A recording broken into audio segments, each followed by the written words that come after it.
Boa noite, pessoal. Bom, como a gente conversou anteriormente, né, a gente vai dar início à segunda parte, né, do conteúdo de disciplina de técnica de programação 2, que no caso é a manipulação de arquivo, certo? Na aula de hoje, se der tempo, vamos ver tanto leitura quanto escrita, certo? Depois disso, a gente vai começar a ver como é que a gente pode modular essa parte de leitura, essa parte de escrita, para o nosso código ele ficar mais organizado e também já preparando o nosso código para poder ir para a parte de interface gráfica, certo? Então, essa aula e a próxima vão ser ainda, né, mexendo no console aqui do NetBeans sem nenhuma interface gráfica. Já avisando para vocês, quem está sem computador com o NetBeans, por favor, faça dupla com algum colega que tenha computador com o NetBeans, até porque criação de arquivo não tem como você fazer naquela ideia online, né, que eu passei para alguns alunos. Então, tem que ser numa máquina que tenha NetBeans e que esteja rodando normalmente o Java, certo? Então vamos lá. Gente, criação de arquivo e manipulação de arquivo dentro do Java é uma coisa não muito complicada, certo? Até porque o Java ele já tem várias bibliotecas integradas nele que te possibilita fazer tudo isso daí, certo? Só tem algumas coisas que eu recomendo vocês fazerem antes de começar a manipular arquivo, certo? Então, eu já criei uma classe de teste aqui. Eu vou criar o meu método principal, né, public static void main, como vocês já estão acostumados. E assim, qualquer coisa em relação à manipulação de arquivo, à manipulação de rede, né, esse tipo de coisa, eles estão sujeitos, eles estão passíveis de erros que não são, digamos assim, fatores relacionados à programação em si. Um exemplo disso. Eu não sei se você já tentou acessar um arquivo, por exemplo, você está com um PDF aberto lá, né? Um PDF qualquer. E esse PDF, quando está aberto, se você tentar copiar e colar ele, ou tentar mover ele de lugar no seu computador, né? De uma pasta para outra, por exemplo, ele vai dar um erro de utilização de arquivo, né? Aquele arquivo já está sendo utilizado por algum processo. Tente fechar o arquivo e realizar a operação novamente, né? Então, esse tipo de coisa que pode acontecer. Por exemplo, tu criou um programa para manipular arquivo PDF e aquele arquivo PDF ele está aberto em algum lugar, né? Ou está sendo utilizado por algum outro programa. Esse programa que você criou, ele provavelmente vai entrar em conflito quando tentar manipular esse arquivo. Então, pode dar algum erro aí, né? O programa de você pode estar codificado corretamente, mas por fatores externos, ele não conseguiu acessar o arquivo, ele não conseguiu acessar determinada rede, está sem conexão com a internet, se utilizar a internet, né? Enfim, então várias coisas aí que podem acontecer. Quando existem situações parecidas com essas, a gente utiliza dentro do Java e também em outras linguagens de programação vocês vão achar estruturas parecidas, é a estrutura try-catch, né? A estrutura try-catch, ela é feita da seguinte maneira, você vai escrever try, né? T-R-Y, abrir e fechar chaves, né? E o catch é escrito dessa forma, C-A-T-C-H, né? E dentro do catch você vai importar essa biblioteca aqui, exception, né? É só escrever EX no NetBeans, né? Apertar Ctrl espaço, vai aparecer exception, você dá um nome para essa variável, eu vou botar e abre e fecha abre e fecha chaves, desculpa. Então, ó, o try catch ele tem essa seguinte duas partes, né? A primeira é o try, no caso que é essa parte aqui, e a segunda é o catch, que no caso é essa parte aqui que recebe uma exceção e onde você passa o nome da exceção. E pode ser e, x, enfim, qualquer palavra aí, certo? Seguindo a regra da nomeação de variáveis.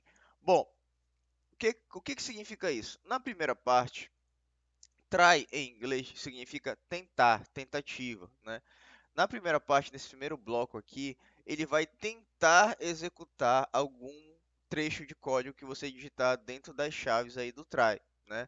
Caso aquele trecho de código, enquanto estiver executando, ele apresente algum problema, o que que vai acontecer? Se dentro desse try acontecer algum problema durante a execução do seu código, esse try automaticamente ele vai ser cortado, ele vai ser finalizado e ele vai executar o código dentro desse catch, né? Você pode digitar qualquer coisa aqui dentro desse catch, assim como também digitar qualquer coisa dentro do try, tudo bem? Qualquer código no caso. Para nossas aulas, a gente vai digitar apenas uma coisa dentro do catch, que no caso é o nome da variável que você passou aqui, ó. Eu passei como e, se você passar como algum outro nome, vai ter que pôr aqui, né, dentro do catch. ponto, você vai procurar um método chamado printStackTrace, dessa forma bem aqui. Só digitar o ponto P, aí vai aparecer o método aí, printStackTrace, certo? Bem aqui dentro do cat, dessa forma aqui. Isso daqui vai fazer o seguinte, caso aconteça algum erro no try, o que vai acontecer? Ele vai para o catch, né? Ele vai executar o que está dentro do catch, como eu falei, e ele vai executar essa linha bem aqui. O que essa linha faz? Ele vai mostrar um trace do seu erro, ou seja, um log dizendo tudo o que aconteceu é, enquanto ele estava executando aquele código. Isso vai ser útil para a gente, para caso dê algum erro, né, dentro do nosso código, a gente identificar o que está acontecendo e, claro, consequentemente, a gente contornar aquele erro, certo? Então, o nosso catch, a partir de agora, vai ser com esse objetivo. Se acontecer algum erro, a gente vai, né, é, verificar o que está acontecendo e tentar ajeitar o erro, certo? Tudo bem? Então, vamos lá para a nossa aula de escrita primeiro, né? Bora escrever o arquivo para depois a gente começar a ler ele. Bom, gente, primeiramente a gente tem que criar esse arquivo, né? Para a gente criar um arquivo, no Java é muito simples. Você vai utilizar a biblioteca file, a biblioteca não, a classe file, né, da biblioteca do Java I/O, certo? Se você digitar file, ou apenas FI também, e apertar Ctrl espaço, vai aparecer um monte de coisa. E você vai procurar, ó, file bem aqui, ó. Tanto que você pode ver que a biblioteca é java.io, né? Você pode dar dois cliques, ou pode apertar Enter. Ele vai importar a biblioteca aqui para você, né? E a classe file, tudo bem? File em inglês significa arquivo, certo? Então vamos lá. File, eu vou dar um nome de arquivo, né? Igual a new file, né? Dessa forma bem aqui, ó. File igual arquivo igual a new file. E ele vai dar um erro bem aqui porque ele quer uma string. O que você vai passar para dentro dessa string? Essa string, gente, ela vai receber o caminho todo do seu computador aonde aquele arquivo vai ser criado, ou você pode passar diretamente também o nome dele. O caminho, no caso, poderia ser mais ou menos assim, ó, c dois pontos barra barra. Não é essa barra aqui. Não, acho que é assim. É essa barra. Aí, sei lá. é, minha pasta. Minha pasta, barra. é, sei lá, projeto, barra, barra. Aí, dentro dessa pasta projeto, você ia botar o nome do seu arquivo. Sei lá, teste.txt. TXT, desculpa. Dessa forma, bem aqui, certo? Teste. Teste. Escrevi com X. Tava confundindo com TXT. Beleza, certo? Então poderia ser dessa maneira bem aqui, então ele vai procurar, né, no seu HD esse caminho aí. Se esse caminho existir, ele vai criar um arquivo lá dentro. Caso não exista, ele vai lançar um erro aí, certo? Ou você pode passar diretamente também o nome do arquivo dessa forma aqui, teste.txt, certo? Bom, passando dessa forma aqui, o que vai acontecer? Ele vai criar o arquivo dentro da pasta do seu projeto no NetBeans, né? Então, eu vou deixar dessa forma aqui, mas vocês podem deixar também como formato de caminho aí para ser criado no computador, tudo bem? Bom, dessa forma bem aqui, quando for criado o teste, eu vou executar esse arquivo, eu vou executar a minha classe teste, né? Clicar o botão direito, Run File, ó. Ele executou normal, né? Não apareceu nada, porque eu não falei para ele printar nada, mas ele executou. Então, provavelmente ele deve ter criado esse arquivo bem aqui, ó. Arquivo teste.txt. Como é que eu faço para ver esse arquivo? No lado direito, no lado esquerdo de vocês, vai ter os projetos do NetBeans, né? Que são umas xícarazinhas. E na aba projetos. Se vocês clicarem na aba Files, né? Bem aqui, ó. Ele vai apresentar todas as pastas dos projetos de vocês, inclusive os arquivos que estão dentro dessas pastas, certo? Ele não apareceu aqui porque eu esqueci também de utilizar o método de criar arquivo. Ponto, create new file. Bem aqui, ó. Create new file.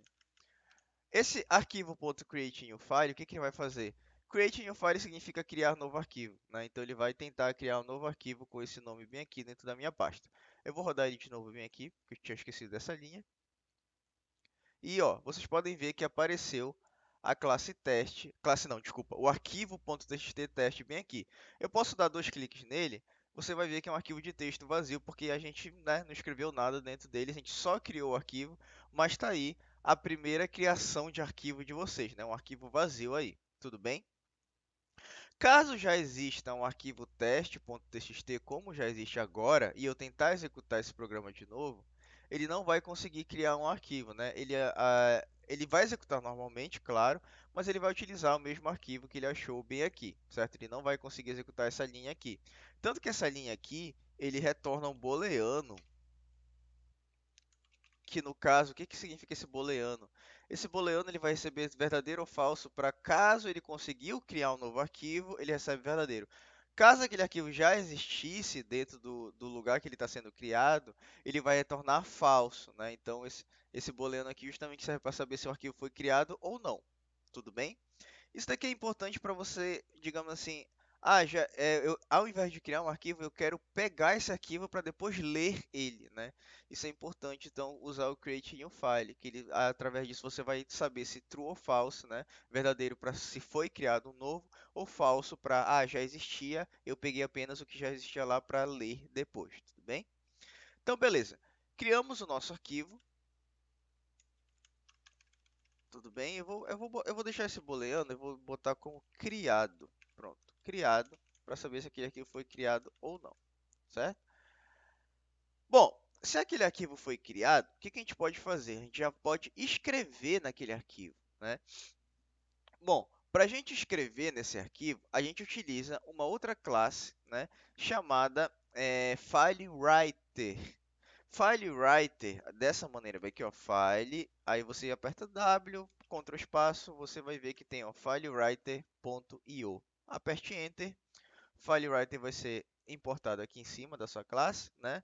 E eu vou dar um nome para o meu FileWriter, eu vou botar escritor, né? Escritor, que ele vai ser o escritor de arquivo, escritor arc, igual a new FileWriter, e ele tem vários métodos construtores aí.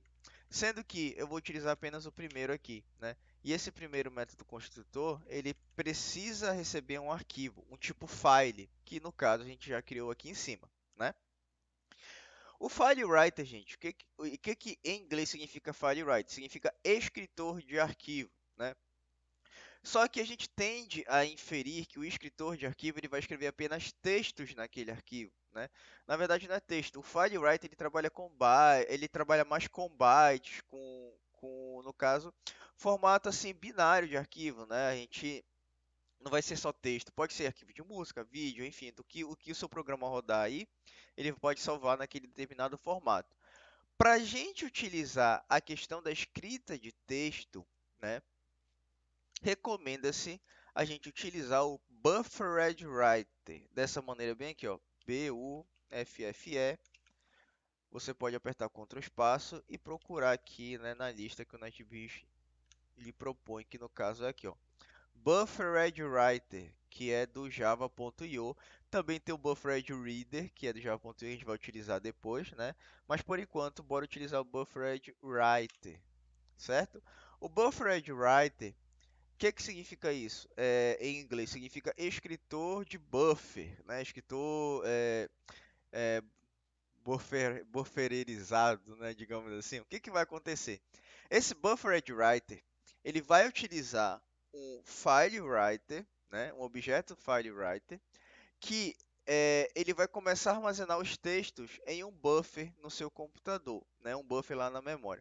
Buffer, gente, é tipo um armazenamento temporário, né?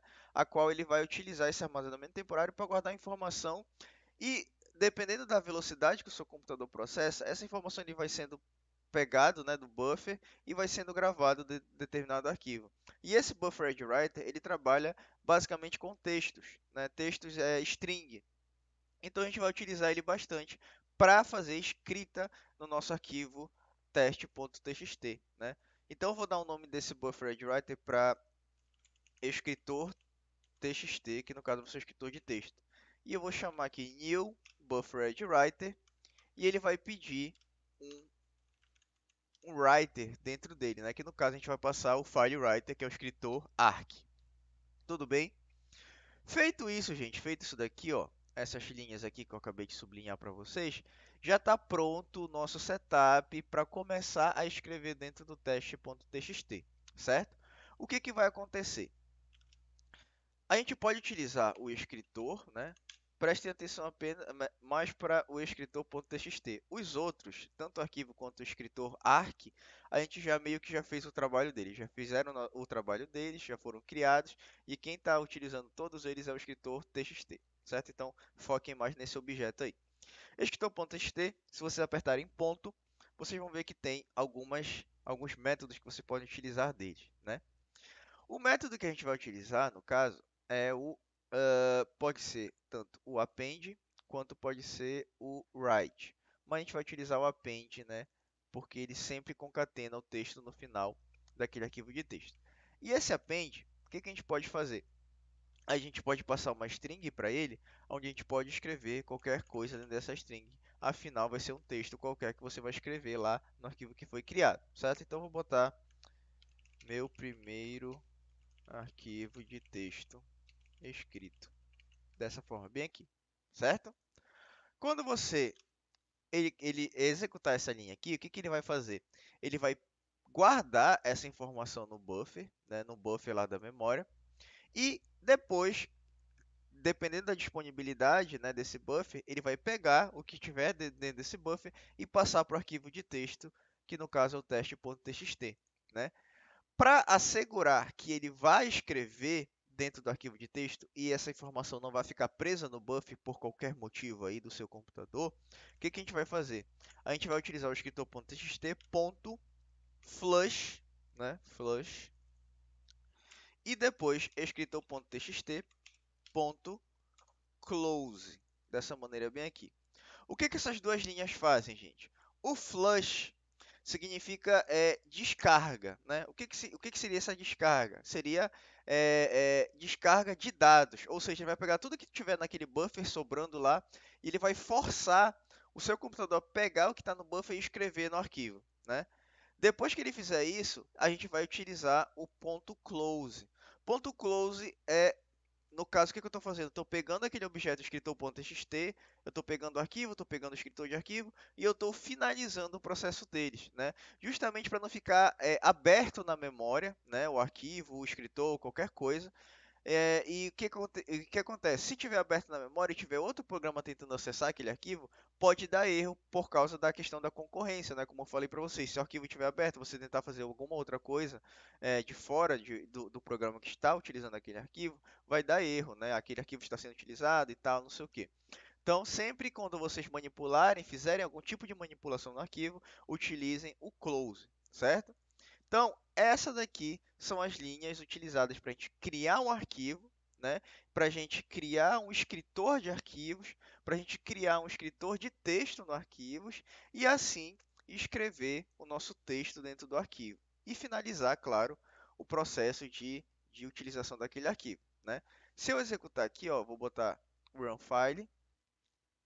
Se der tudo certo, ó, ele executou, né? E tá aqui o nosso teste.txt. Se eu abrir ele aqui, ó, você pode ver que eu criei, né, o nosso teste.txt, meu primeiro arquivo de texto escrito, né, com o texto lá. Vocês podem também, né, ficar copiando aqui, né, diversas coisas dentro essas linhas, né, para ficar escrevendo diversos textos. Só não esqueçam, né, de pôr uma quebra de linha, que é o barra invertida n, barra invertida n, para, né, escrever um embaixo do outro, senão ele sempre vai copiando um do lado do outro, assim fica meio feio, tudo bem? Mas enfim, ó, vou nosso teste aqui, ó, ele vai estar com 3 linhas agora, certo? Então, essa é a escrita de arquivo aí básica, né, que eu estou mostrando para vocês. A criação de arquivo, a criação de um escritor de arquivo e a criação de escritor de texto no arquivo, tudo bem? Claro, na próxima aula a gente vai ver a questão da escrita e depois a gente vai começar a modular a questão de escrita e leitura, né? Para a gente começar a aplicar dentro da nossa interface gráfica, certo? Então, gente, qualquer dúvida, como vocês estão fazendo comigo, né? Falem comigo, professor, marca uma aula síncrona com a gente para a gente tirar determinada dúvida. Eu quero saber como é que faz isso. Eu quero saber se com esse tipo de programa dá para fazer isso, certo? E, na medida do possível, a gente vai tirando as dúvidas aí nas nossas aulas, certo?